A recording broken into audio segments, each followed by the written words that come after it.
Bismillahirrahmanirrahim. Assalamu alaikum. Welcome to NEWSROOM. I'm your host, Khalid. But today is the 16th of November 2022, and these are the stories that we will be discussing in detail during the course of the show. We'll begin, ladies and gentlemen, with Pakistan's war against terrorism and the sacrifices that Pakistan has rendered in this war.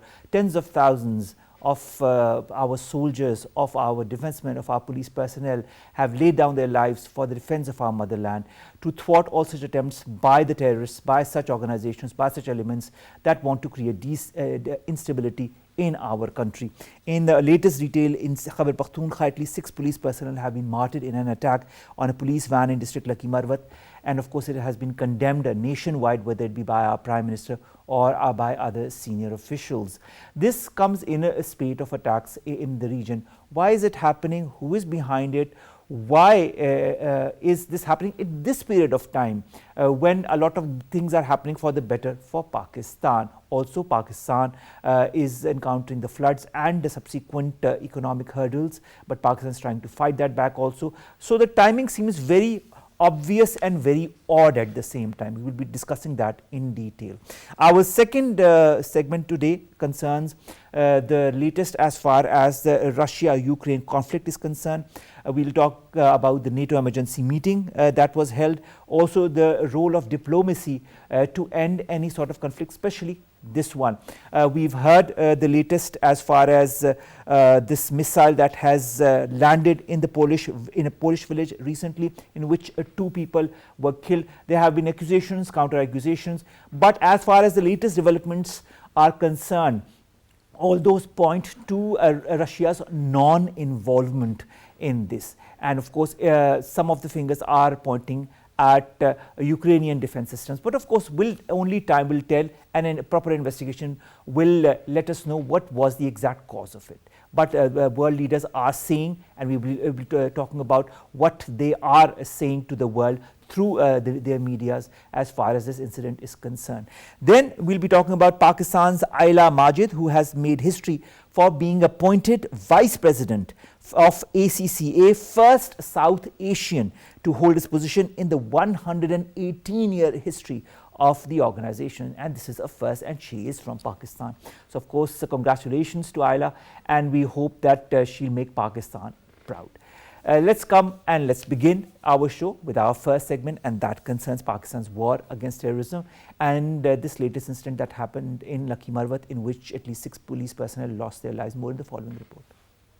Pakistan rendered matchless sacrifices in combating the scourge of terrorism for the sake of regional and global peace and stability. The fight against terrorism continues as terror threat is rearing its head again in certain areas of Pakistan. 6 police personnel, including an assistant sub-inspector and the driver, have embraced martyrdom after a police mobile patrol came under gunfire in Laki Marwat. Expressing grief and sorrow over the loss of precious lives in the terror incident, condolences and prayers for bereaved families poured in. In a statement, Prime Minister Shehbaz Sharif said the terrorists are enemies of Pakistan and every possible step will be taken to safeguard the country. Premier Shehbaz Sharif paid rich tributes to the martyred 6 police personnel while emphasizing the whole nation salutes the sons of the soil who sacrificed their lives for the motherland. The sacrifice of martyrs will not go in vain, and given the resurgence of terrorist violence in KP, entire provincial resources have been diverted towards counter-terrorism efforts instead of ensuring security of Long March and other zero-sum narrow political interests. Pakistani nation had endured unprecedented sacrifices in war against terrorism, which should be acknowledged by the world. The attempt to take over Pakistani nation through terrorism will not reach its goal today or tomorrow.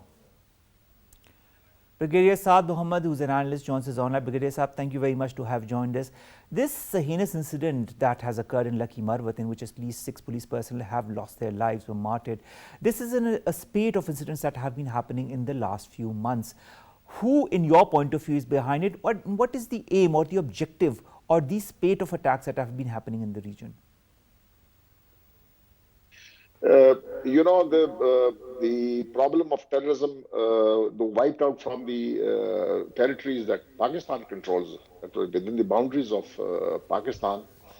Pakistan has dealt with them very effectively. The Pakistan armed forces, the civilian armed forces, and the police have rendered tremendous sacrifices to wipe out these bases of terrorists.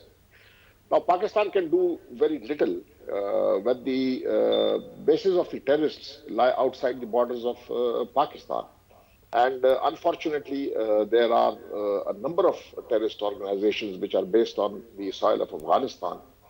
And there, the present regime in Afghanistan does not seem to be showing a lot of enthusiasm or interest in controlling these terrorist organizations which are based on their soil. Despite the February 29th agreement with the United States, in which the present Afghan government people at that time at Doha signed on the dotted line and said that Afghanistan will not become a base for terrorist organizations, especially Al Qaeda and its affiliates. That has not happened. The other one is that, hostile powers to Pakistan, whether they are regional or extra-regional hostile powers, they don't want Pakistan to get stable for reasons which everybody has his own reasons for not making Pakistan stable. So that is another reason that the terrorist activities, there is a surge. And very important is that the provincial government has failed in its duty. Now, the federal government or the Pakistan Armed Forces can only give you an environment in which the civilian authority must move in and ensure that the vacuum left because of the terrorists have been wiped out and they have been thrown out of the borders of Pakistan, was to establish a system in which this vacuum is not filled again by the terrorists. That has unfortunately not happened. The erstwhile FATA, have you seen any minister or the chief minister of the Pakhtunkhwa traveling to these areas? You look at Swat, there the police has yet to provide security to the people that it should have. That's the police duty. The armed forces can come in only once you request the armed forces to come in aid of civil power. Now that civilian responsibility of maintaining law and order has unfortunately not happened, and that all right. Brigadier Sahib, it's a very interesting point that it's a very interesting point, Brigadier Sahib, that you are pointing towards, and I'd like to also quote the Chief Minister of Khyber Pakhtunkhwa, Mahmood Khan, who has strongly condemned this incident, and he has said that such cowardly acts cannot bring the morale of our security forces down. The KP Police's public relations office has also said that the IG of police, Muazzam Jah Ansari, has taken strict notice of the targeted killing in Lucky Marwat. This said, these are the quotes that these two personalities have said, and of course our Prime Minister has also condemned it in very strong words. But if you look at the spate of incidents that have been happening in the region, starting from, I will just quote the last few months. August 16, 2 police officers providing security to police workers are martyred. Then October 21 and 22, 2 police officers are martyred in separate incidents. Then last month, of course, thousands of people in KP took to the streets to show their resolve against terror when a school van in Charbagh had come under gunfire. 2 persons on the 8th of November, this very month, including an assistant sub-inspector of the counter-terrorism department, are seriously injured. 11th of November, Lucky Marwat policeman is martyred when miscreants opened fire on him on a Friday night. And now this incident. These are a spate of incidents. Who should we point the fingers at? Who should we hold accountable? The primary responsibility of law and order as per our constitution lies with the provincial government.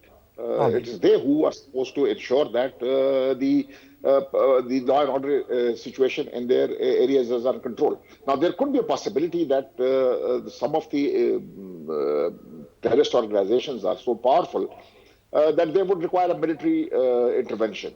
Now, that the provincial government should first acknowledge that it has failed, and it should put in a request to the federal government. And the federal government, I'm sure, will assist and provide the necessary resources to wipe out those terrorists from the soil of Pakhtunkhwa.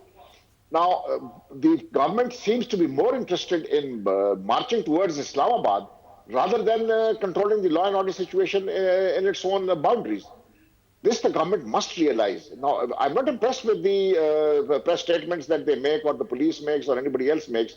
I want deeds on ground. I want them to give us a plan as to how they want to do it. Now, there will be certain, actions that the provincial government has to take. There are certain aspects of the problem which the federal government would like to, they would like the federal government to look into. They might require additional resources. They might require the civil armed forces, or they might require the armed forces of Pakistan to assist them in this battle against these terrorists and thugs. But they must now first show the resolve to do this job. Now, they seem to be more interested in marching towards Islamabad. If you look in the past 1 year, they have not shown any interest. They have not shown any action which which will point towards their resolve to take on these thugs rather than marching towards Islamabad.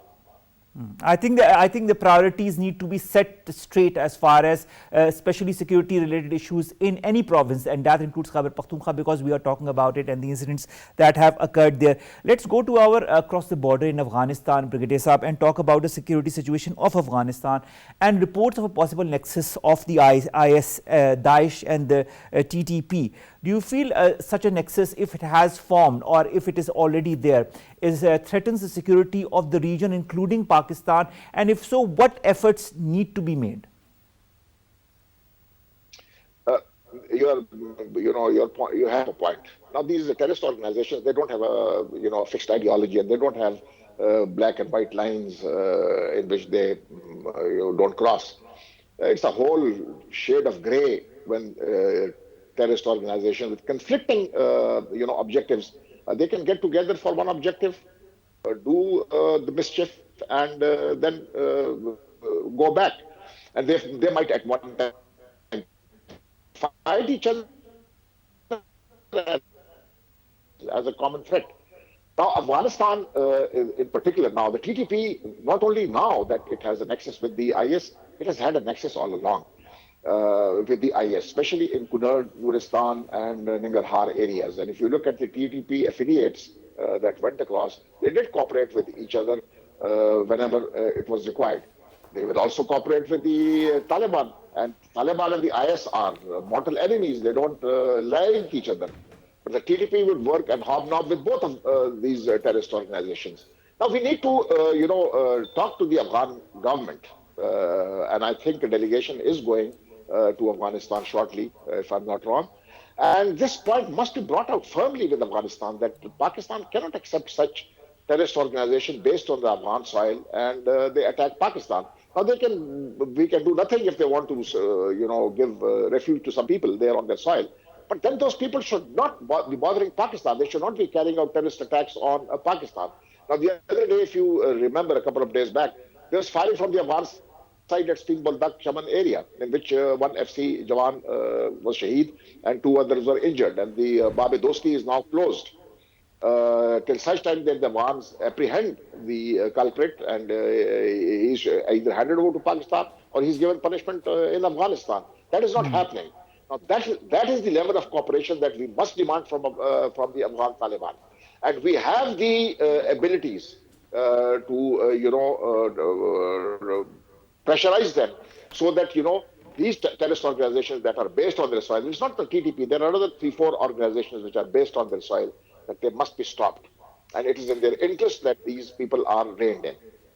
Brigadier Saab, I totally get your point. I think it's a very valid point that needs to be made, and I'm sure that our government and our agencies and our forces are doing the needful in their consultations with Afghanistan. And as you said, there's a delegation that is about to leave or will be leaving or has left for Afghanistan for this very purpose. It's very important to talk to our Afghan brethren to make them understand that, there are certain red lines that need not to be crossed. This said, how about other regional powers in this area like China? Do you feel Pakistan, China, and other countries in the region could maybe have a collective resolve or work together in order to thwart such attempts that are harboring, such reactions into Pakistan through Afghanistan? Maybe a collective resolve will have much more impact than an individual response. Certainly, the terrorist organizations that I had earlier referred to, they are the ATEM, the Eastern Turkestan Islamic Movement, the IMU, the Islamic Movement of Uzbekistan. There are organizations which are working against Iran also. They are also on the Afghan soil. Al-Qaeda is there, and TTP, of course, is Pakistan specific. Now, either we, as a regional, approach to the problem, that the Taliban should be pressurized regionally, and we must consult our regional friends and collectively speak to the Afghan government and tell them that this type of attitude is not sustainable. Previously also, it was because of these activities that the Afghan government had to face the international community and the unfortunate events of 9/11. Now, these events can happen again. Do they want Afghanistan to be again invaded or Afghanistan again to be bombed? You know, somebody needs to go and talk with them. The Shanghai Cooperation Organization is another forum which can bring pressure on Afghanistan, especially the Central Asian states which are allied with Russia. And there are Russian troops in Tajikistan. I believe there are Russian troops still stationed. So Russia also feels threatened by these terrorist organizations. If they destabilize Central Asia, that means southern Russia is destabilized. China's western province of Xinjiang can get destabilized. So yes, you are absolutely right. A regional approach would be more effective. You know, apart from the regional approach, let's come to Pakistan and Pakistan's specific reaction to such incidents. The counter-terrorism strategy of Pakistan has been quite resolute. It has been adapted, it has evolved over the years. Would you like to comment on it? Do you feel that under the current threats that we are witnessing in Khyber Pakhtunkhwa, and sometimes we see that in Balochistan as well, do you feel the counter-terrorism strategy needs to further evolve, or do you feel it needs to be applied more stringently? What's your take on that, sir? You know, the provincial governments must show resolve. You know, the primary responsibility lies that with the provincial government. Law and order, according to the 18th Amendment, is now completely with the provincial government. The federal government can provide assistance. And for that assistance, they have to ask the federal government. Now, if you look at how these governments are behaving, especially the government in Pakhtunkhwa, it is behaving in a very hostile manner. Now, how do they expect the federal government to cooperate with it to face this threat? Now, the first problem with Pakhtunkhwa is that they must set their priorities right. And this time, the priority is not to destabilize the federal government, or it's not to carry on marches against the federal government. The present scenario, the present problems, they must, you know, they must prioritize what is more important for their province, what is more important for the stability of their province. Certainly. Now that is more important, that, you know, to ensure that the life and limb, the property of the people of Pakhtunkhwa remains safe. That's their first priority. What happens outside their boundaries, that is none of their responsibility. They must concentrate on their own province. And unless they do that, there will be problems.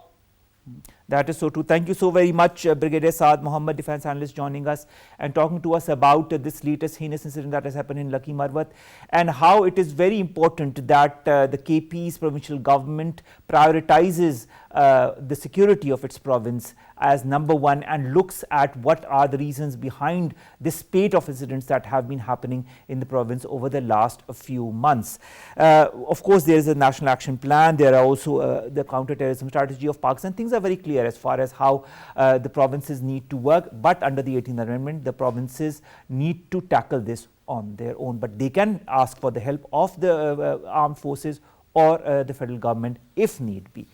Our second segment, ladies and gentlemen, concerns the developments as far as the Russia-Ukraine conflict is concerned. We know the G20, the NATO emergency meeting has been very recently held. We also the G20. Then the dastardly news of a missile that hit Poland and killed 2 people there. That led to a flurry of statements from different media houses from different countries. But as far as the latest details go, Russia is apparently not involved as far as the statements that have emanated from the important world leaders is concerned in this missile attack. More in the following report. A little over 8 months since Russia's full-scale invasion, Ukraine has become the stage upon which multiple battles are being fought. Russia's launched one of its biggest barrages of missiles against Ukraine. Meanwhile, 2 people have been killed in Poland as reports of missiles landing near Ukrainian border surfaced on world media. Russia's defense ministry denies that it was behind the blast and says it is deliberate provocation aimed at escalation, while US President Joe Biden says it is unlikely that the missile was fired from Russia. Ukraine crisis is dominating the G20 summit in Indonesia as leaders of group of 20 major economies have issued a declaration deploring in the strongest term Russia's war against Ukraine. Russian Foreign Minister Sergei Lavrov, who headed the Russian delegation to summit in the absence of President Vladimir Putin, earlier in week condemned politicization of the G20 meeting. UN Secretary General Antonio Guterres, also in Bali for G20 summit, warned it is absolutely essential to avoid escalating the war in Ukraine. Amid rising global crises such as climate change, poverty, pandemic and economic recession, world needs to ratchet up pace of diplomatic efforts to resolve Ukraine crisis. Ukraine has become the pivot point for so many of the world's geopolitical tensions, with grave and far-reaching consequences for humanity. We've been joined in the studios by Dr. Manzoor Afridi, who is a leading analyst. Dr. Saab, thank you very much to have joined us. Dr. Saab, I would like to kind of catch you up as far as the latest events concerning the missile that landed inside of Poland. And firstly, what happened was that all fingers pointed towards Russian involvement. But as far as the latest statements are concerned, the Polish president says there is no sign that the missile that hit Polish territory on Tuesday was part of an intentional attack. We also have the NATO Secretary General Stoltenberg, who says Ukrainian air defenses might be the likely cause of the blast. We also have Joe Biden, who is, of course, the US leader, who also says that the missile was unlikely to be Russian. And we had a very strong response from Russia as to this statement as well. What is behind all of this? Why did this happen? The timing, the G20 summit, the NATO emergency meeting that followed, why is this happening at this point in time? Is there a deliberate attempt to instigate a larger war? This is a really alarming situation. If we see all the incidents or circumstances, what you mentioned, the G20 summit and also the ongoing Russian-Ukraine war and the US strategy or the NATO position against Russia. So in this situation, I think, of course, many possibilities, those are there. I mean, it can be a deliberate action from Russian side, whether Russian defense military has denied all these statements. It may be possible in future investigations, so something can come out that can really prove this statement. On the other hand, I think what most likely that is, it is possible that debris of the such missiles from the Ukrainian side, it went through in Poland's territory, because it was just 4 miles or some 6.4 kilometers away from the Ukrainian border. So the probability or the possibility is more likely this, because Ukraine itself said that more than 90 missiles fired on Ukraine, and out of those some 70 missiles were shot down by the Ukrainian air defense system. So the probability is there that this debris, it came from Ukraine and poured into the Polish land. I think Russia will not be so foolish to invoke the NATO members. But Ukraine was the Ukrainian president was the first to point fingers at Russia as soon as that happened. This said, now that we are hearing statements from Joe Biden, now that we are hearing statements from the Polish president himself, who is, of course, the head of the country where this happened, now that we are hearing the statements from the Secretary General of NATO, Mr. Stoltenberg, do you feel things are a bit more in the clear? Because last night, as far as the first statements that emanated, we thought that things were going to get much, much worse. Yes, there is also possibility that from the Ukrainian president, what he issued these statements, Mr. Zelensky, that it was Russian made and Russia deliberately did it. So it is, I think, if we take this perspective, it may be for 2 reasons. One, already Ukraine, there is in war and with Russia, so anything in any such incident or mishappening that can be caged by the Ukrainian authorities. And second thing that is Ukraine that is in search of assistance. Already Ukraine has called its Western friends to come forward for its assistance. So that there can be possibility of this thing that Ukrainian state authorities, they deliberately do like this. So there are three such kind of pictures. The first one, that is Russia did deliberately, possible, but I think after the statements of Joe Biden, the Stoltenberg, Secretary General of the NATO, and also from the Russian defense military, I think its chance is very low. Second, that debris from Ukraine soil, it went there in Polish land. And third, that but two people were killed. That was unfortunate. I mean, two lives were lost. No doubt that two innocent souls, those were lost. And the third thing, that Ukrainian President Zelensky, he might invoke the Western friends, I mean the 30 nation NATO members to come forward for collective defense under Article 5. There's also the Article 4, isn't it? Because last night when I was listening to all the international channels following this incident, the NATO representatives were talking of Article 4 as well. Which is more important, the Article 4 of NATO or the Article 5, if it is invoked? But of course, after this emergency meeting of NATO, it doesn't feel as if either articles are going to be invoked. Yes, I don't think so that either of the Articles 4 or 5 would be implemented or even would be consulted. As far as the importance of these articles are concerned, both are important, because Article 4, that is the prior one, I mean the earlier phase or step which comes before Article 5. Article 4, that is the consultation process. I mean, if a member of NATO that is threatened, so that member can call the NATO, other NATO members to have consultation, investigation about such incident. Then this matter can be consulted within the North Atlantic Council. And if most of the members, they agree, there is consensus of the NATO members that yes, such thing happens, then Article 5 that can be used. And what is Article 5 of the NATO? That is the collective defense, that if any member of NATO that is attacked or that is harmed, then it is the responsibility of all other NATO members to have help and assistance of that targeted member state. And that help, that can be individually, I mean in any capacity. If any member of NATO can help any kind of, I mean maybe food, maybe economic aid, maybe sending military troops, maybe economic sanctions, anything they can do to safeguard the interests of its fellow member of the NATO. This Article 4 has been invoked 7 times earlier. One when Russian offensive was started, and on 24th February this year. Then in March, some 8 members of NATO, they invoked it. One that was the Romania, Bulgaria, Poland, Latvia, Lithuania, Estonia, Slovakia. These countries, they invoked Article 4. And before that, in 2015, Turkey also invoked this Article 4 when the Turkish jet was shot down by the Syrian air defense system.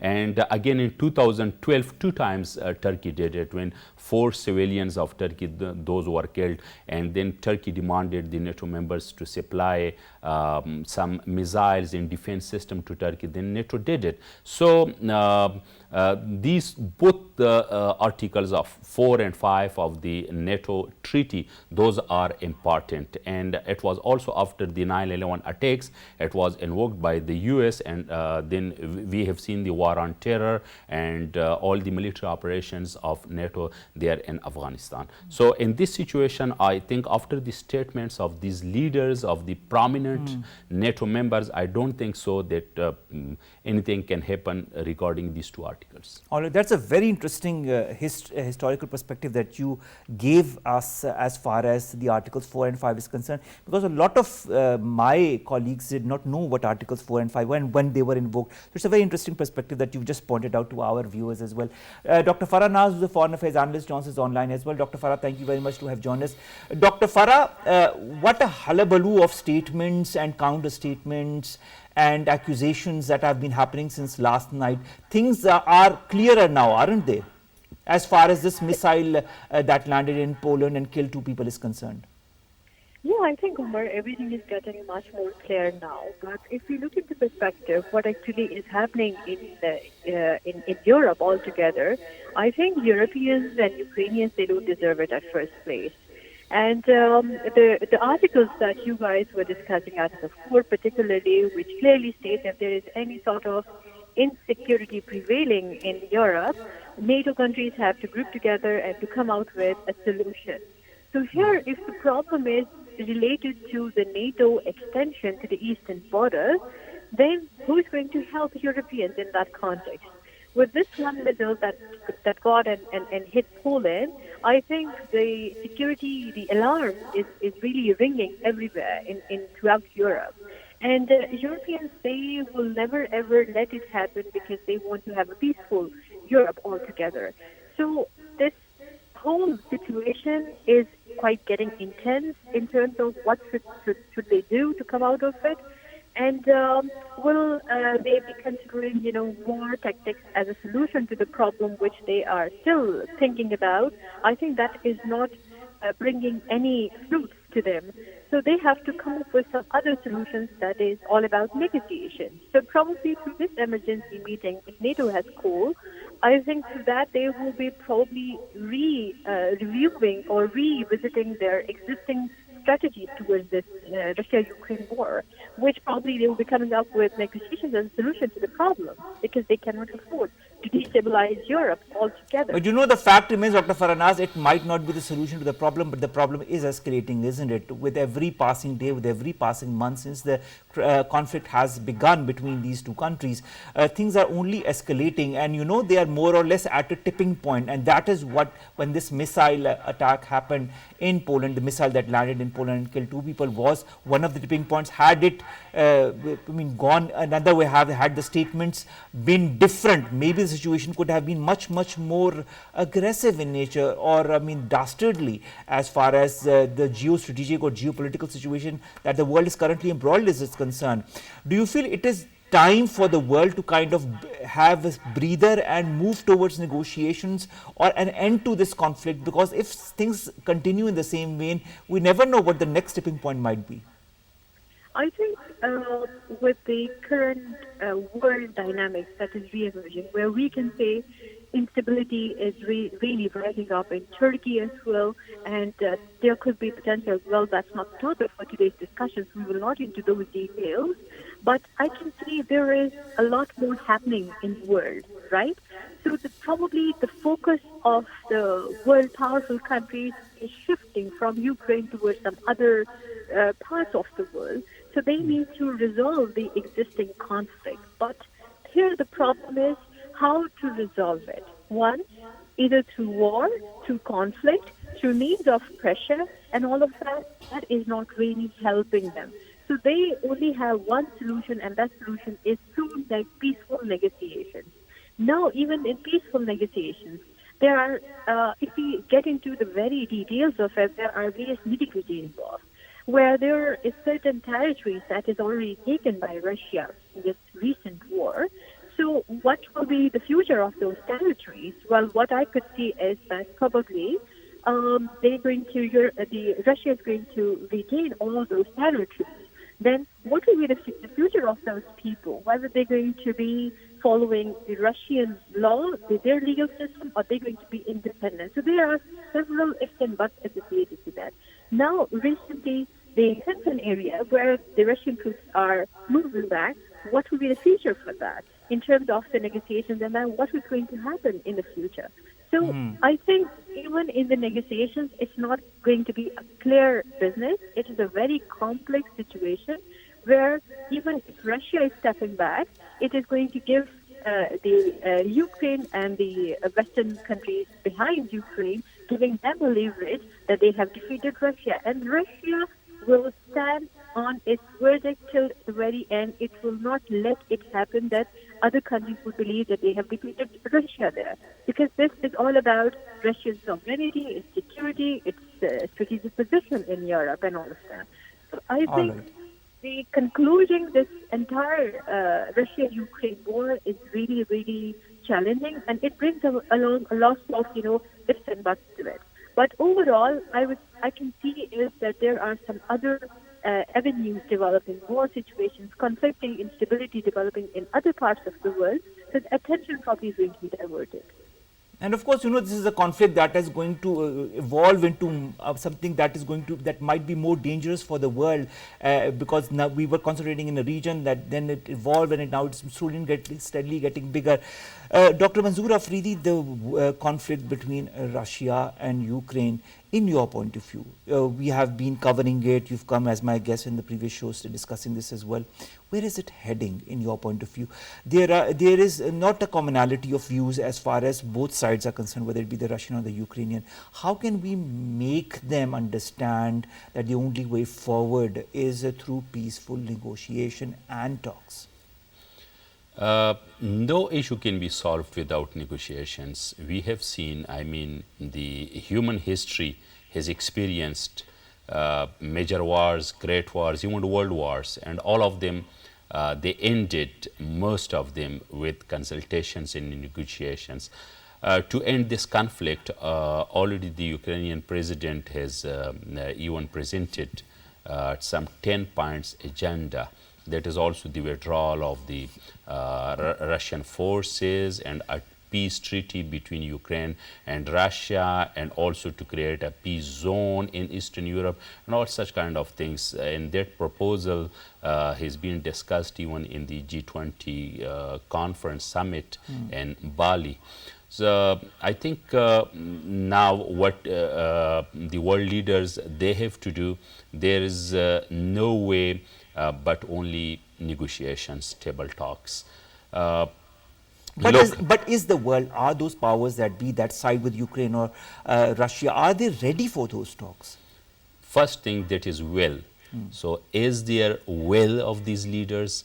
At this moment, I think each of the great powers or some important states, they have their own stakes and interests, either with Russia or Ukraine. So first important thing, that is to create will, and after when will, confidence or consensus. So there is not only the NATO summit or even the United Nations, without any doubt that United Nations General Assembly and even UN Security Council, if Russia is their permanent member, then General Assembly, they can discuss over there. Another thing, there are some forums such as Shanghai Cooperation Organization. Russia is the founding member, so it can be convinced, or some organizations like European Union, it can be discussed over there. So first, to create will, and for this reason, even smaller countries, they can play their important role. If these big countries, they are not ready, if Western powers or Russia, they are not ready to sit together on table, then small countries, they can also take initiative for this purpose, because to diffuse this tension, I think it's need of the hour. And if something happens, worrisome in future, then it's not a good omen for the world development, especially for Europe. The Europe, which is now since 1993, since the creation of the European Union, it is very much developed, and it is one of the strongest organizations of the world. But it is hit the strongest also by this conflict, isn't it? Yes, I'm coming to that point. So then Europe, what we have seen, and for the past 500 years or 1,000 years, that it was a war-torn continent, something happened again there.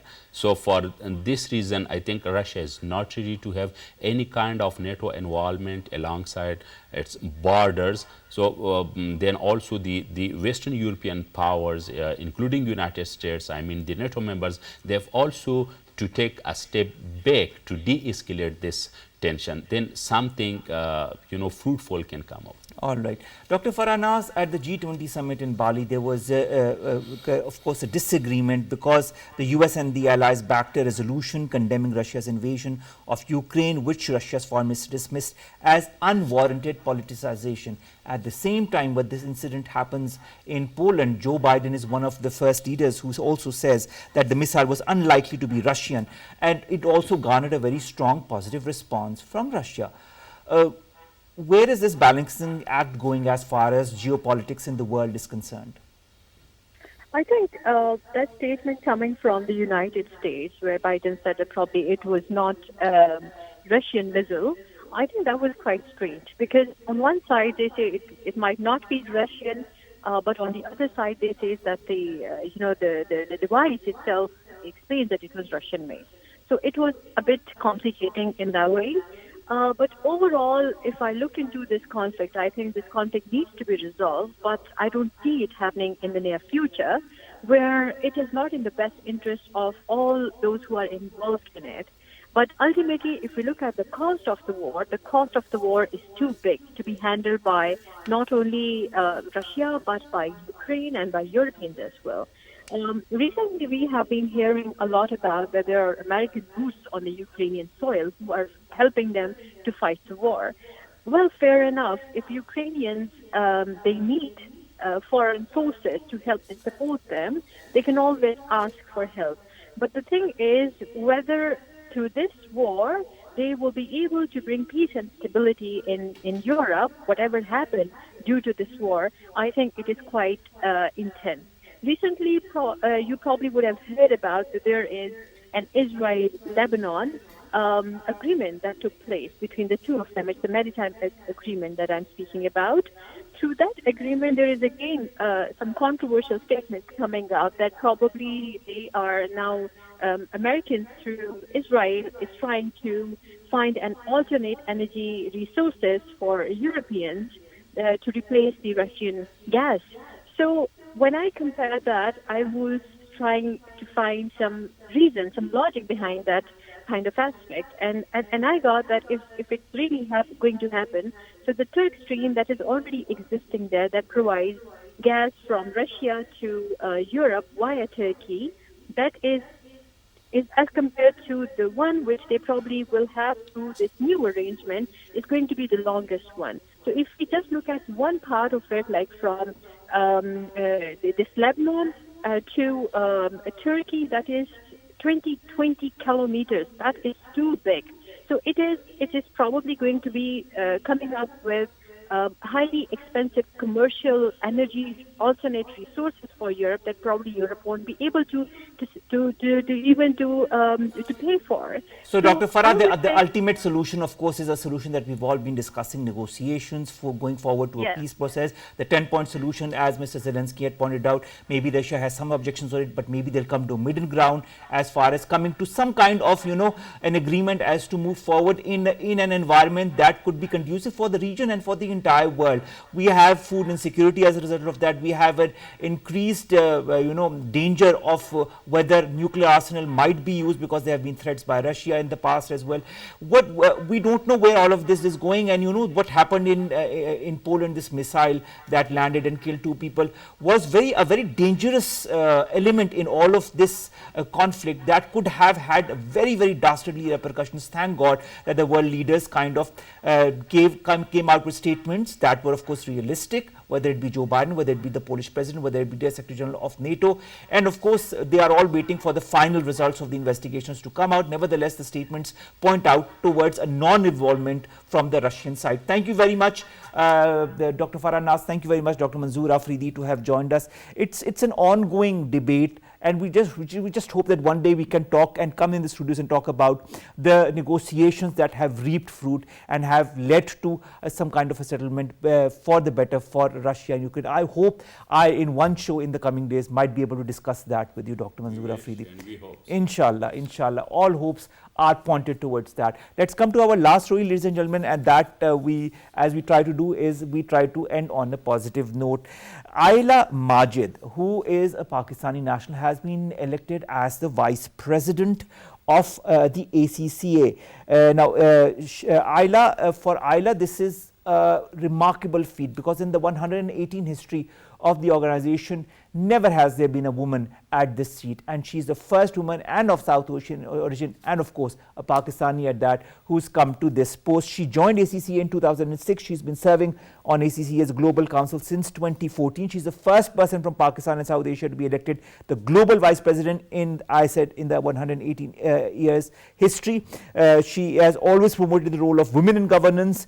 She is very passionate about that, and she has said, and I quote, "It is the need of today's forward-looking organization." She's a champion of board diversity and actively engages in promoting women on board. She was also the first female to sit on on the board of any stock exchange in Pakistan. So many accolades.